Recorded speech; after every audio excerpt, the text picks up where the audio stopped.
Shalom, people of God. Welcome to our meditation today. I'm still your regular host, the Venerable Canon Olusegun Ogunremi, ACK St. Philip's Cathedral, KC, here in Kenya. And I'm reading also again from 1 Kings chapter 17, verse 4. The Bible says, "It shall be that thou shalt drink of the brook, and have commanded the ravens to feed thee there." Hear me, people of God, for our meditation today. God's provision is obedience driven.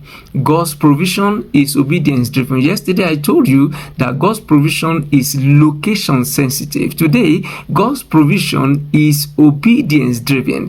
If you are not obeying, you are not going to get the provisions of God. It is certain God's provision is established. God's provision is certain. God's provision is non-negotiable. God's provision is assured. But guess what? You cannot access God's provision without obedience. The Lord spoke to Elijah, "Go to the brook Cherith. I have commanded the ravens to feed thee there." So the man of God obeyed.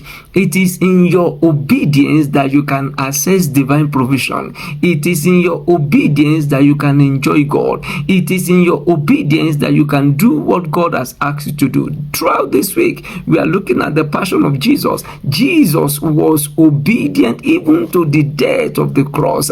He stepping into Jerusalem, triumphant entry, and he was obeying all the instruction. He was obeying and he was obeying. Why? Because divine provision is obedience driven. Until you are ready to obey, you are not ready for divine intervention. I know you've been praying to God. I know you've been panting. I know you've been interceding. I know you have been believing God for a miracle. Guess what? Those things will not happen until you make use of the key of obedience.